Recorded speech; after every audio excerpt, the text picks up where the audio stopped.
Jangan ia ancam dia. Biarkan dia di luar sana. Dia harus tahu akibatnya sendiri. Dasar menantu tidak tahu diri. Ku habisi rambut panjangmu ini.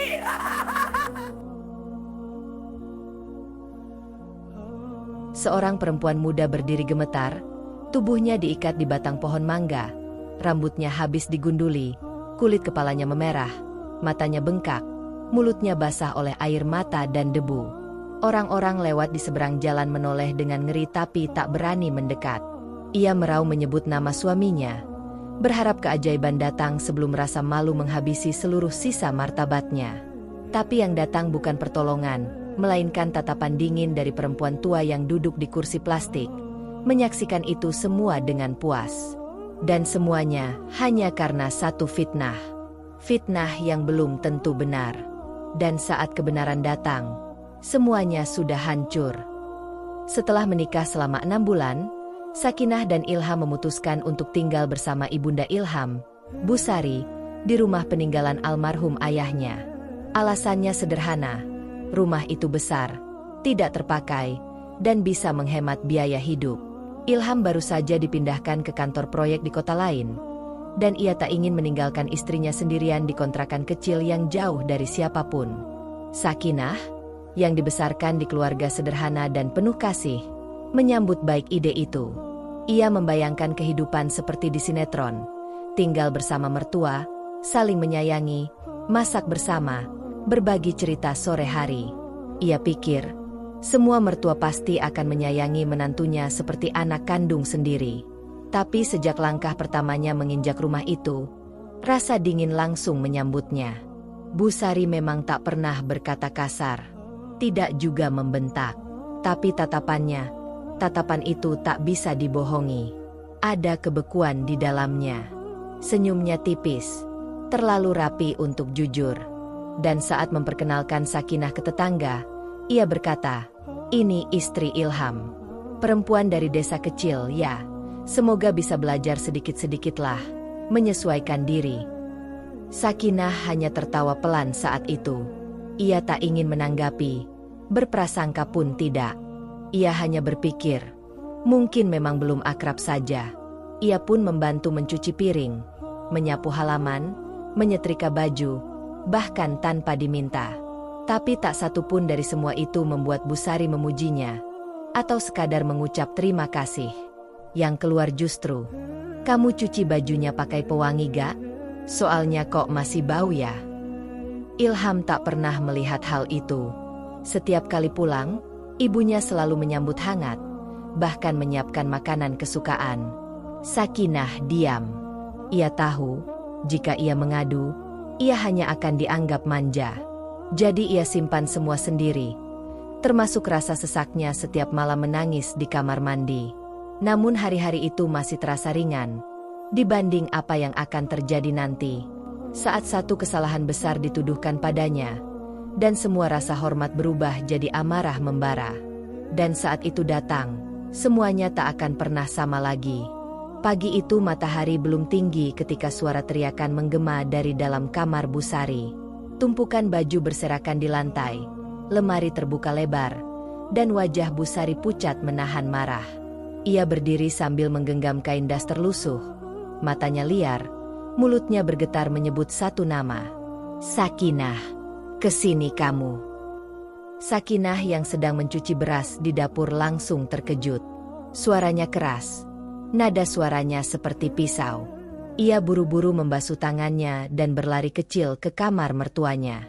Setibanya di depan pintu, ia melihat Bu Sari menunjuk ke arah lemari. "Uangku hilang. 5 juta. Kamu satu-satunya orang yang sering masuk ke kamar ini. Mana uangku?" Sakinah terdiam. Tubuhnya terasa dingin.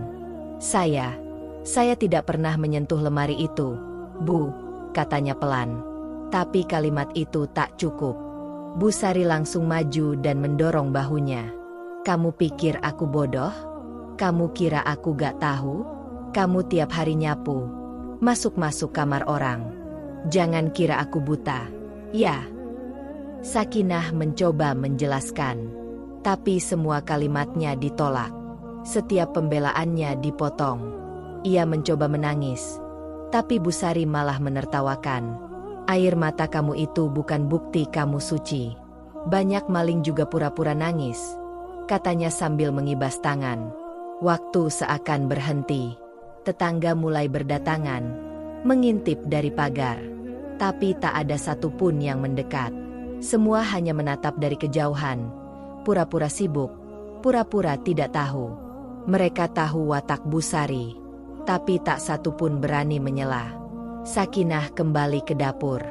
Ia duduk memeluk lutut. Tubuhnya gemetar. Ia berharap Ilham segera pulang. Tapi ia tahu, suaminya baru kembali 2 hari lagi. Dan hari ini belum separuh pun berjalan. Siang itu, Bu Sari berkeliling rumah. Ia membentak, membanting barang, bahkan mengobrak-abrik dapur. Kalau kamu gak ngaku juga, saya yang akan bertindak. Dan benar. Sore hari menjelang, Bu Sari menarik Sakinah keluar rumah. Ia menyeret menantunya yang masih mengenakan daster bersahaja, membawanya ke halaman depan. Di situ, ada pohon mangga besar yang sejak dulu tumbuh kokoh di halaman. Tanpa banyak bicara, Bu Sari mengikat tangan Sakinah ke batang pohon itu dengan tambang plastik. Tetangga mulai ramai, tapi tak satu pun menghentikan. Tak satu pun berani melawan. Kita lihat, berapa lama kamu bisa tahan di situ. Kalau kamu ngaku, baru saya lepas, teriak Bu Sari. Sakinah menjerit. Bu, jangan. Demi Allah saya tidak mencurinya. Tapi jeritan itu seperti angin lalu. Bu Sari malah mengambil alat cukur listrik dari dalam rumah. Dan di depan orang-orang, ia mencukur habis rambut menantunya. Helai demi helai jatuh ke tanah. Kulit kepala Sakinah memerah, tergores, terbakar oleh rasa malu.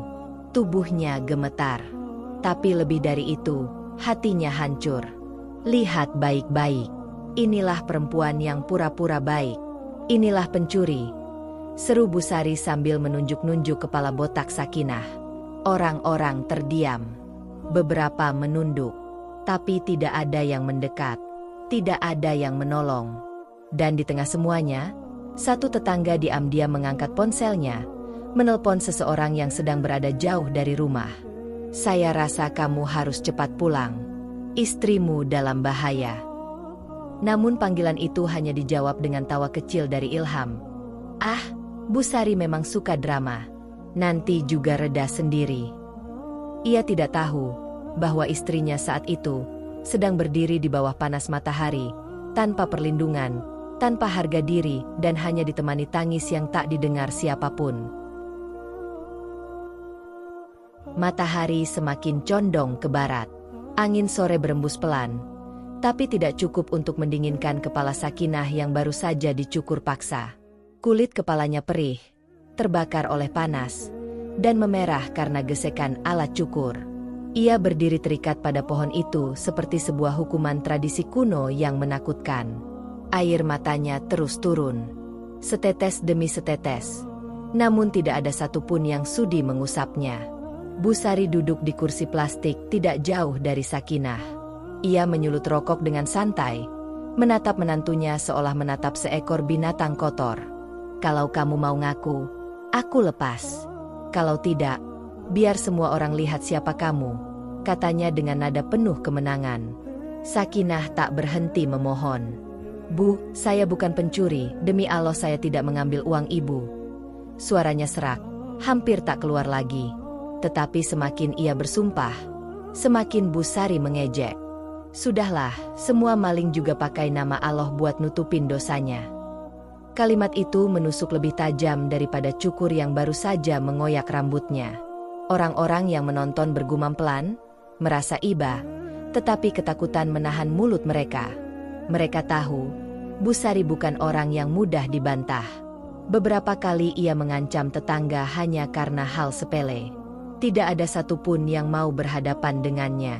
Seorang ibu-ibu yang sebenarnya iba mencoba bersuara pelan. Bu Sari, mungkin sebaiknya dibicarakan baik-baik saja, kasihan menantunya berdiri di situ. Bu Sari langsung menajamkan tatapan. Kasihan? Kalau kamu mau ikut campur, nanti kamu saya tuduh juga mencuri. Mau? Wanita itu langsung mundur. Nafasnya tercekat. Ia berpaling, pura-pura menata sandal agar terlihat tidak ikut campur. Waktu terasa panjang. Matahari menurun, namun hukuman tidak mereda. Beberapa anak kecil melihat dari balik pagar dan berbisik, memandang kepala botak Sakinah seolah melihat sesuatu yang mengerikan.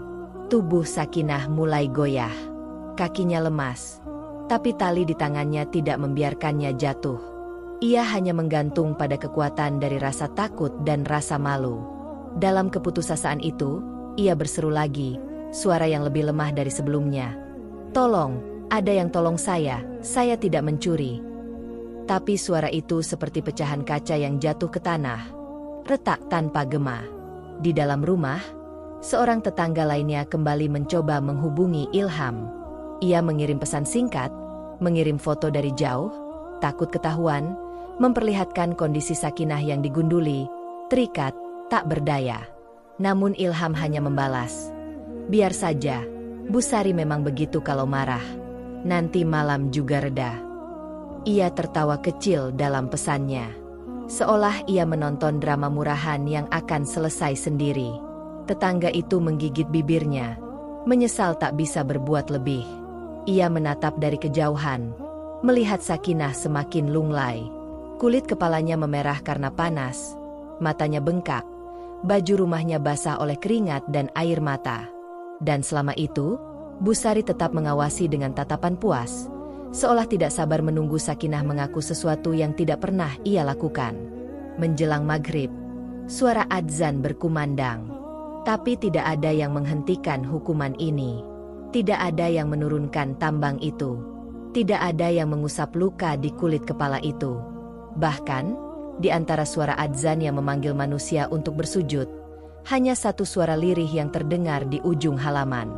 "Saya tidak mencuri, demi Allah." Namun seperti sebelumnya, tidak ada yang mendengarnya. Dan ketika malam mulai turun, kelelahan itu mulai menenggelamkan tubuh Sakinah. Kepalanya menunduk, matanya buram. Dan di saat-saat menjelang pingsan itu, seseorang akhirnya membuka pagar rumah. Langkah kaki itu tergesa. Sepasang sepatu kerja berdebu berhenti di depan pohon mangga. Nafasnya memburu, matanya melebar, tubuhnya membeku. Di hadapannya istrinya sendiri berdiri terikat. Rambutnya habis dicukur, wajahnya basah oleh air mata yang telah kering. Tubuhnya lunglai menggantung di tambang yang melilit tangannya. Ilham tidak bisa berkata apa-apa.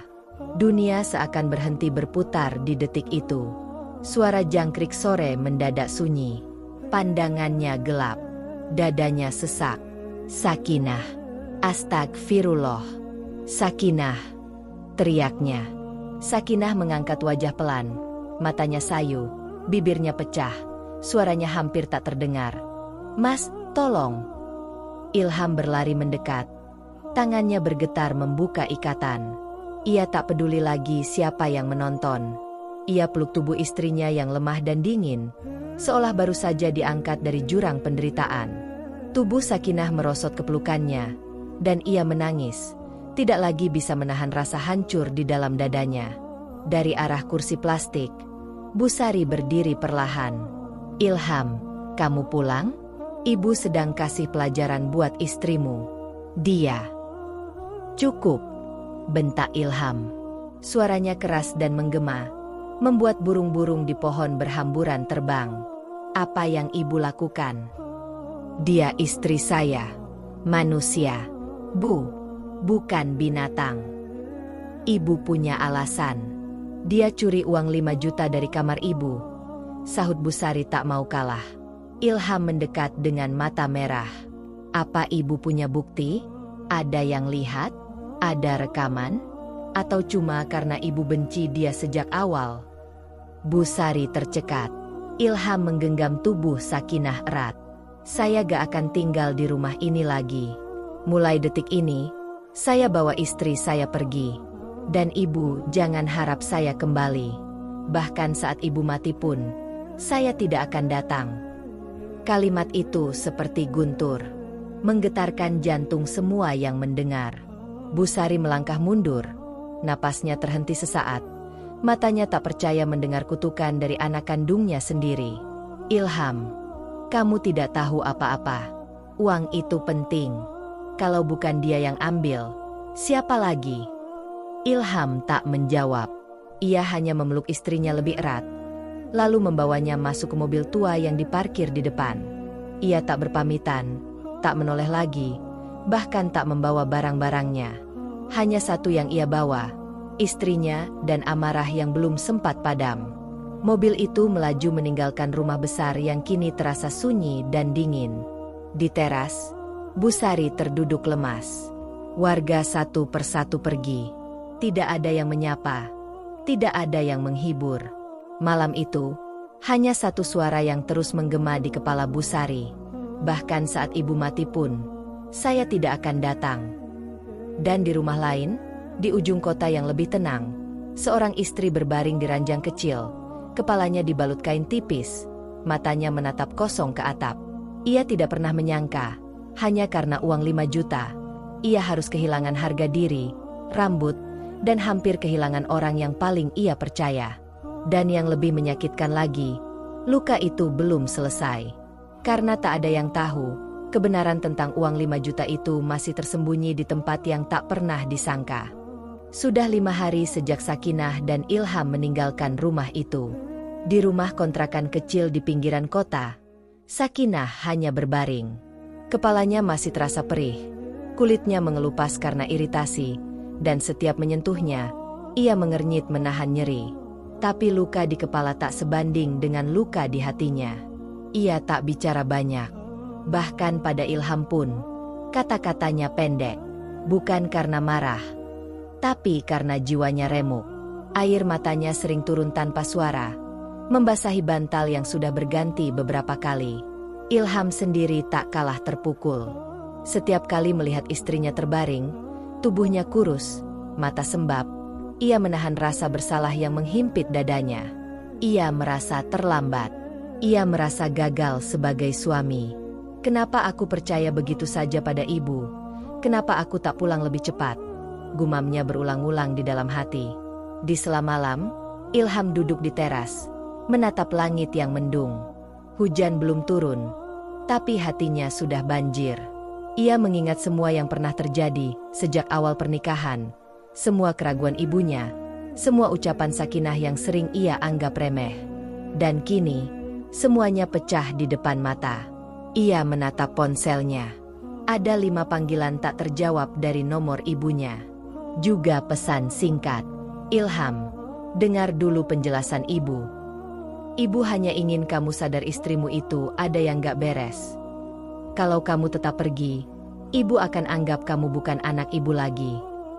Ilham tak membalas satupun.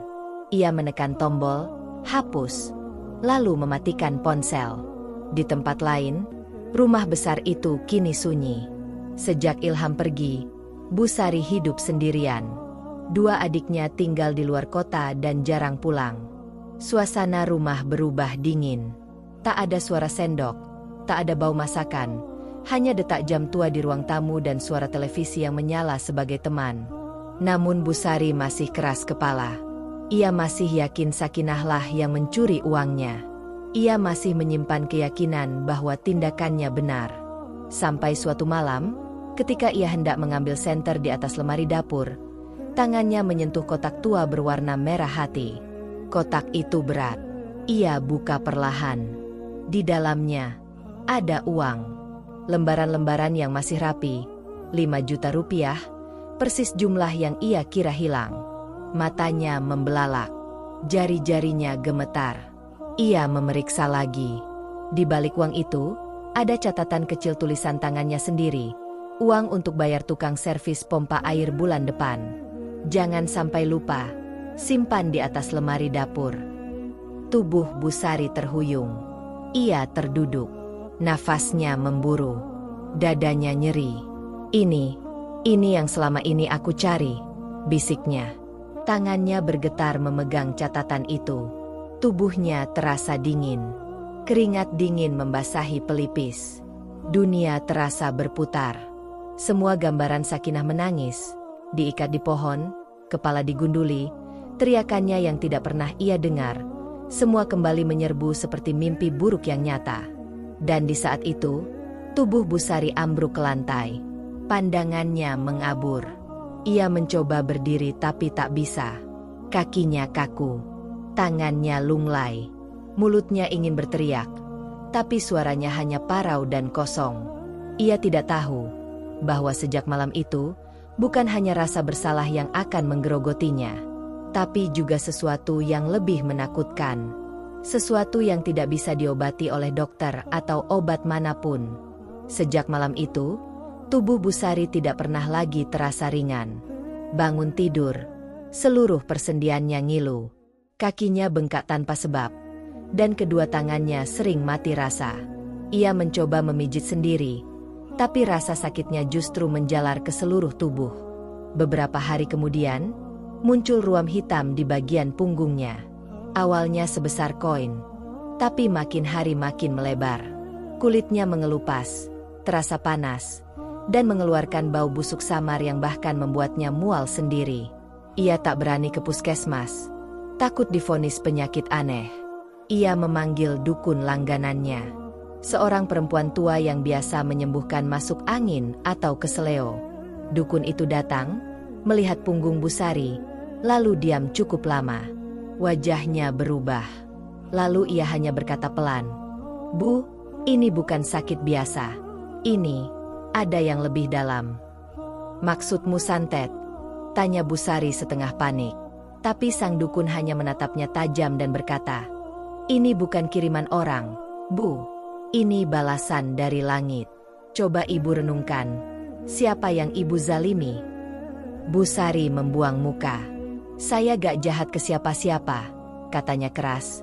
Tapi kalimat itu tak terasa mantap. Justru terdengar seperti menolak kenyataan. Malamnya, Busari tidak bisa tidur.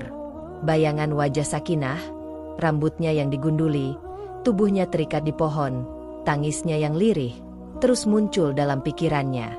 Ia memejamkan mata tapi suara isak tangis itu makin jelas. Seolah rumah itu merekam semuanya dan kini memutar ulang. Di kamar mandi, Busari muntah. Tapi yang keluar bukan hanya cairan. Ada benda aneh seperti serpihan hitam, lengket, dan berbau seperti besi terbakar. Ia menatap cermin. Wajahnya pucat, matanya cekung. Bahkan ada bercak biru di lehernya. Entah dari mana asalnya. Beberapa tetangga mulai mencium bau aneh dari rumah Busari. Mereka berbisik pelan, menyebut nama Sakinah dengan nada iba. Tapi tidak ada yang berani bicara langsung. Rumah itu kini seperti tempat terkutuk. Semua orang memilih menjauh perlahan. Sementara itu, di rumah kontrakan, Ilham makin jarang berbicara. Ia hanya duduk menemani Sakinah yang mulai pulih fisiknya, tapi belum jiwanya. Sakinah sudah bisa berjalan pelan, tapi belum berani keluar rumah. Ia menutupi kepalanya dengan kerudung tipis, tapi luka itu tak bisa ditutupi dari dalam. Ilham duduk di sudut kamar, membuka kembali pesan-pesan lama dari ibunya yang kini sudah ratusan kali menelpon. Tapi satu pun tak ia jawab. Sampai akhirnya, satu malam, ponselnya bergetar. Bukan pesan seperti biasa, tapi suara tangis. Bukan suara ibunya, tapi suara tetangga sebelah rumah lama mereka. "Mas Ilham, saya minta maaf mengganggu, tapi ibu Mas barusan terjatuh di dapur. Dia tidak bisa bangun. Badannya membiru semua. Dan ada bau busuk dari tubuhnya." Ilham terdiam. Matanya membeku. Jantungnya berdetak lebih cepat. Tapi ia tidak menjawab. Hanya menatap wajah Sakinah yang tertidur lemah di sampingnya. Ia menutup ponsel. Dan di kejauhan sana, Busari merangkak seorang diri di lantai dapur. Mulutnya gemetar, tubuhnya menggigil. Matanya berlinang menatap pintu yang tak kunjung dibuka siapapun. Dalam hatinya ia tahu, ia sedang menerima sesuatu yang lebih pedih daripada kesepian. Ia sedang disucikan oleh rasa sakit yang tak seorang pun mau menyaksikannya. Langit gelap di atas rumah besar itu. Tak ada lampu di teras yang menyala. Hanya nyala redup dari kamar dapur yang tertinggal terbuka. Di lantai yang dingin, Bu Sari tergeletak. Napasnya pendek-pendek, tubuhnya menggigil, dan kulitnya mulai menghitam seperti terbakar dari dalam. Ia mencoba bergerak, tapi seluruh sendinya seperti patah. Ia meraih ponsel di lantai, tapi tak sanggup mengangkatnya. Setiap kali ia menyentuh kulitnya sendiri, serpihan kasar dan bau anyir menempel di ujung jarinya. Tubuhnya bukan miliknya lagi.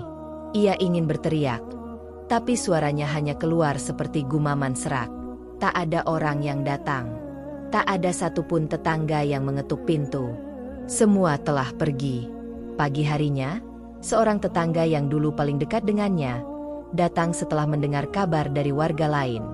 Ia mengetuk pelan pintu rumah itu, lalu mendorong masuk karena tidak dikunci. "Astagfirullah," bisiknya saat melihat Bu Sari dalam keadaan tergeletak di lantai dapur. Tangannya menggenggam kain, kakinya menggeliat tak karuan, dan wajahnya penuh keringat dingin. "Ibu, saya panggilkan orang ya?" Tapi Bu Sari hanya bisa memutar bola matanya perlahan. Nafasnya makin berat, lidahnya kaku. Ia ingin berkata, "Panggil Ilham, panggil anakku."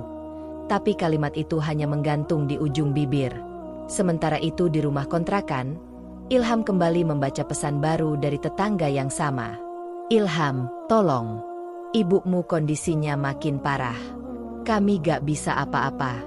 Kalau kamu masih anaknya, datanglah." Ia menatap pesan itu lama. Nafasnya dalam, tapi matanya tak bergerak.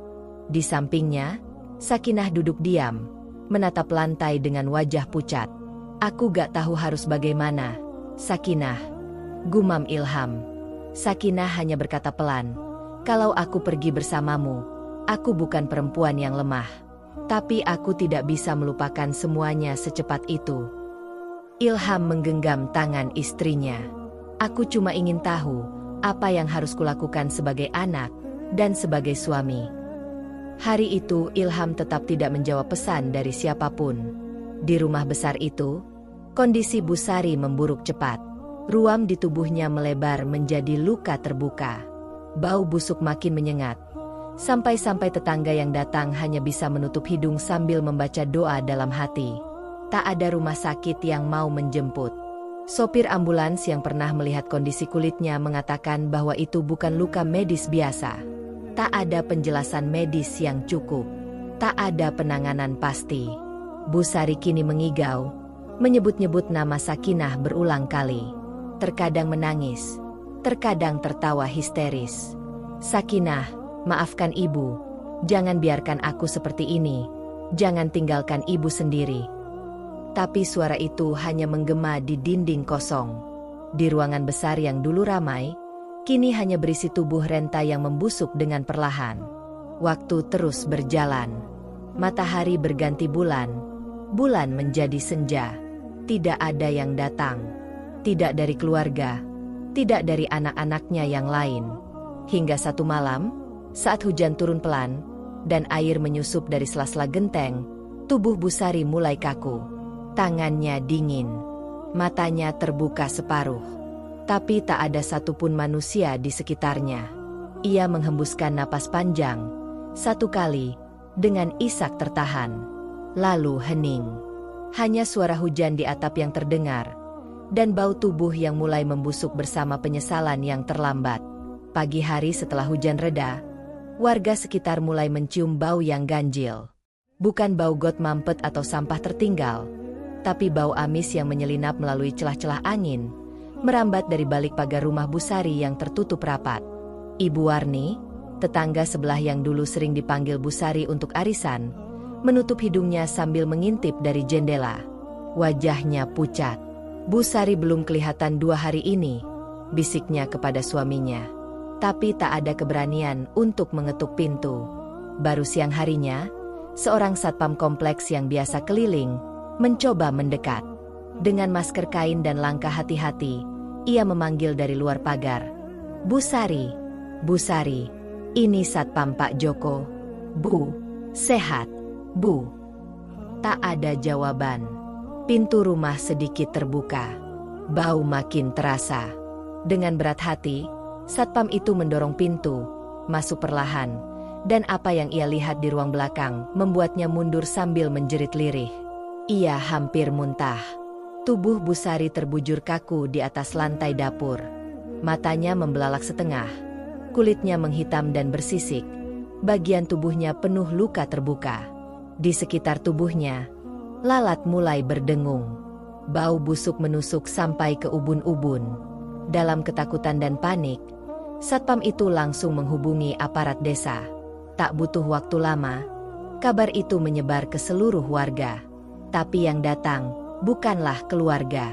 Yang datang adalah mobil ambulans jenazah, beberapa petugas berjaket medis, dan 2 orang relawan pemulasaraan yang bahkan tidak mengenal siapa Busari sebelumnya.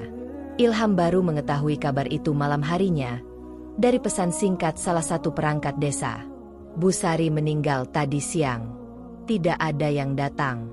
Kami minta izin untuk menguburkannya besok pagi. Ilham membaca pesan itu sambil duduk di ruang tamu.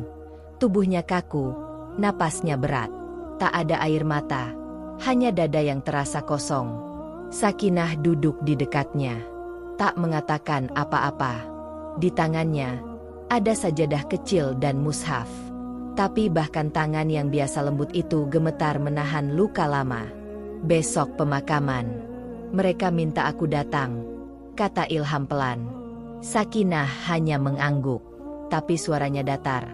Kau sudah tahu apa yang kau ingin lakukan? Ilham menunduk. Lama. Lalu menggeleng. Aku tidak tahu. Keesokan harinya, jenazah Busari dimandikan oleh petugas perempuan desa. Tubuhnya sulit dibersihkan. Air mengalir bercampur darah hitam dan cairan berbau menyengat. Bahkan kain kafan sempat diganti karena terkena rembesan yang tidak berhenti. Saat diangkat menuju liang lahat, tubuh Busari terasa berat. 2 orang penggali kubur hampir kehilangan keseimbangan karena beban yang seperti bertambah 2 kali lipat. Warga hanya menonton dari jauh. Tidak ada pelayat, tidak ada anak, tidak ada menantu. Azan zuhur berkumandang bersamaan dengan tanah pertama yang dilempar ke atas kafan. Semua berlangsung cepat. Semua terasa sunyi. Seakan dunia sendiri pun enggan berlama-lama dengan tubuh yang pernah menghina dan menyakiti tanpa sebab. Di kejauhan, dari dalam mobil yang terparkir di seberang jalan kecil, Ilham melihat iring-iringan kecil itu dari balik kaca. Ia tidak turun. Ia tidak membuka kaca. Ia hanya duduk diam, tangannya mengepal, matanya menerawang. Di sampingnya, Sakinah menunduk. Tak ada dendam. Tapi juga tak ada maaf yang keluar dari bibirnya. Hanya satu kalimat pelan yang terdengar dari mulut Ilham. Ditelan angin sore. Semoga Allah mengampuni semua dosanya, karena kami belum bisa. Mobil itu perlahan menjauh, meninggalkan liang yang baru ditutup, dan satu kisah luka yang dikubur bersama tanah dan aib yang tak sempat ditebus. Waktu terus berjalan. 2 minggu telah berlalu sejak pemakaman Busari. Tapi luka di rumah Ilham belum sembuh. Sakinah masih lebih banyak diam. Ia menjalankan kewajibannya sebagai istri, tapi tidak ada lagi tawa lembut di sudut bibirnya. Tak ada percakapan hangat di antara mereka selepas makan malam. Di depan cermin, ia duduk memandangi bayangannya sendiri. Rambutnya mulai tumbuh, tapi tidak seperti dulu. Ada bagian yang tidak tumbuh sama sekali. Kulit kepala yang sempat tercukur kasar itu kini meninggalkan bekas. Sekilas terlihat seperti bekas luka bakar, kasar dan kehitaman. Ia mencoba menyisir perlahan, tapi air mata menetes tanpa bisa dicegah. Ilham yang memperhatikannya dari ambang pintu hanya bisa menggenggam kusen kuat-kuat.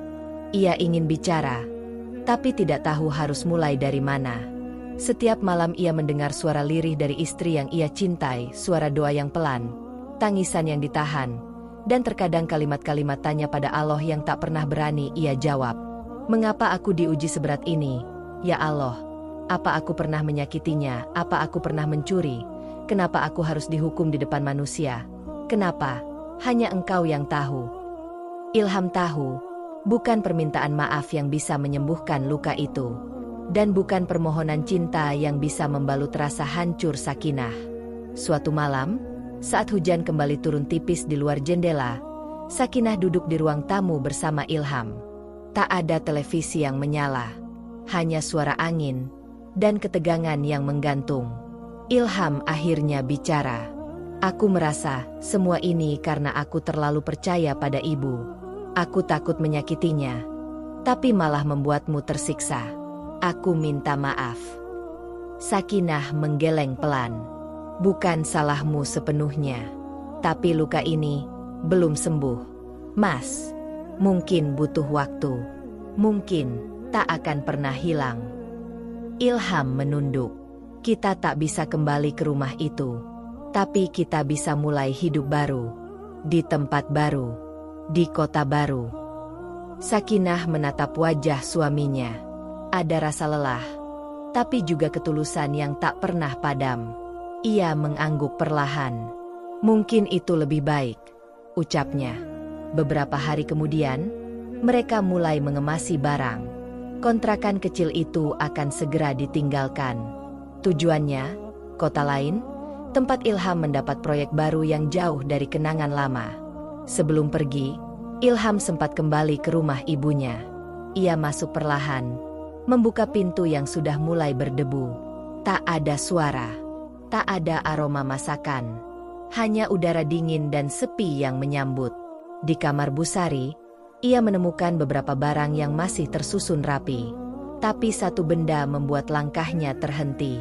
Sebuah bingkai foto di meja. Di dalamnya, foto Ilham kecil bersama almarhum ayahnya dan satu potret Busari yang sedang menggendong bayi. Di balik bingkai itu, ada secari kertas kecil, seperti catatan yang tak selesai ditulis. Kalau aku mati nanti, semoga Ilham memaafkan ibu. Aku tidak tahu harus menebus apa. Tapi mungkin Allah akan menyucikan semua ini dengan sakit yang aku terima. Tangan Ilham gemetar. Ia menyimpan kembali kertas itu tanpa berkata apa-apa. Sore itu, ia kunci rumah itu untuk terakhir kalinya. Dan saat langkahnya menjauh dari rumah yang pernah menjadi saksi luka, tak ada air mata, tak ada kata perpisahan. Hanya satu janji dalam hatinya, bahwa ia tak akan mengulang kesalahan yang sama. Dan di dalam mobil yang melaju meninggalkan kota kecil itu, seorang perempuan dengan luka di kepala menggenggam tangan suaminya perlahan. Mereka tak bicara, tapi dari genggaman itu, mereka tahu bahwa akhir belum datang. Karena azab belum benar-benar usai. 3 bulan berlalu sejak Ilham dan Sakinah memulai hidup baru di kota kecil yang tenang di pinggiran Jawa Timur. Mereka menyewa rumah sederhana dekat persawahan. Udara di sana bersih, suara adzan terdengar jelas setiap waktu, dan tetangga mereka ramah serta bersahaja. Sakinah mulai kembali tersenyum, meski tak selebar dulu.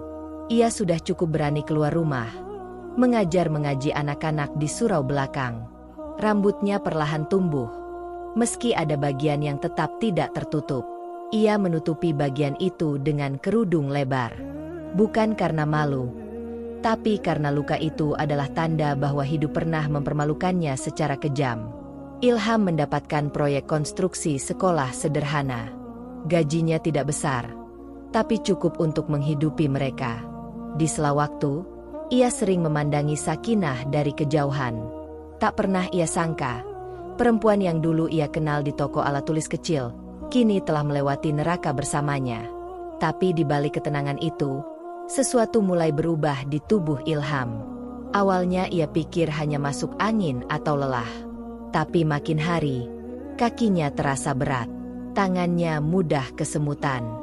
Beberapa kali ia merasakan jantungnya berdebar tak menentu.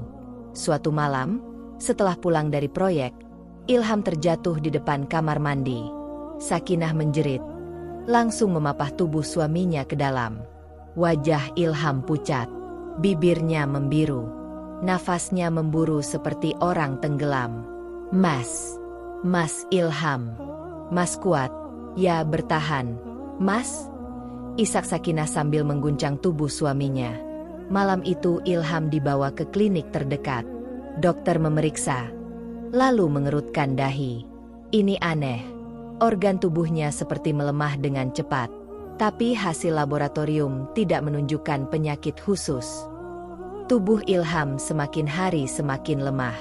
Wajahnya menghitam di beberapa titik. Kakinya mulai mati rasa. Bahkan, bagian punggungnya memunculkan luka kecil yang tak kunjung sembuh. Sakinah merawatnya setiap hari. Tapi setiap luka baru muncul, ia merasa seperti sedang melihat pantulan masa lalunya. Luka yang dulu ia terima, kini berbalik datang kepada suaminya. Sampai suatu malam, Ilham terbangun sambil terisak. Ia memanggil nama ibunya. "Ibu, maafkan aku. Aku tinggalkan ibu, aku tinggalkan beliau di detik terakhir." Sakinah memeluknya.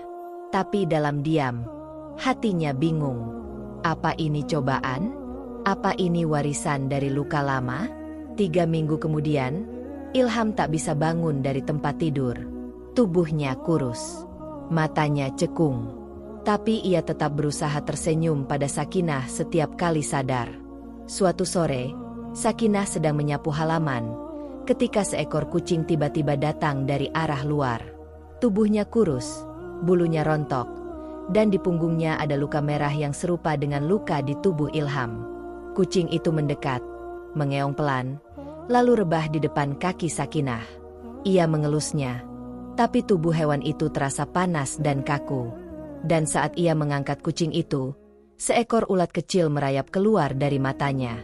Sakinah terdiam. Nafasnya tercekat, seolah dunia sedang berbisik bahwa azab yang menimpa ibu mertua dulu kini belum berhenti, tapi berpindah perlahan, diam-diam. Malam itu, Sakinah berdoa lebih lama dari biasanya. Tangisnya jatuh di sajadah. Ia memohon pada Allah agar apapun yang kini menimpa suaminya cukup sampai di situ. Jangan lagi ada nyawa yang ditebus oleh dosa orang lain. Dan di kamar tidur, Ilham menatap langit-langit dalam sunyi. Tubuhnya lemah. Tapi pikirannya masih mengingat satu kalimat yang tak pernah ia ucapkan saat ibunya masih hidup. Satu kalimat yang kini menggema dalam hati. "Bu, saya sebenarnya hanya ingin ibu minta maaf, bukan mati." Dan begitulah, satu fitnah yang tak pernah diklarifikasi, tumbuh menjadi pohon azab yang menjalar ke seluruh kehidupan. Bu Sari telah pergi dengan luka yang tak sempat ditebus, sementara Sakinah dan Ilham terus memikul sisa-sisa beban yang ditinggalkan. Rambut memang bisa tumbuh kembali, tapi luka batin tidak semudah itu sembuh. Ada luka yang tak terlihat, tapi membekas seumur hidup. Sahabat semua, semoga dari kisah ini kita belajar bahwa menjaga lisan dan hati lebih penting daripada terlihat baik di depan orang. Jangan cepat menuduh, jangan mudah mempermalukan, apalagi kepada orang yang tak bisa membela diri. Jika cerita ini menyentuh hati kalian, bantu kami menyebarkan hikmahnya. Tinggalkan sholawat di komentar, subscribe channel ini, dan nyalakan lonceng notifikasinya, agar kisah-kisah penuh pelajaran hidup seperti ini terus hadir, menyadarkan kita semua sebelum semuanya terlambat. Sampai jumpa di cerita selanjutnya. Wassalamualaikum warahmatullahi wabarakatuh.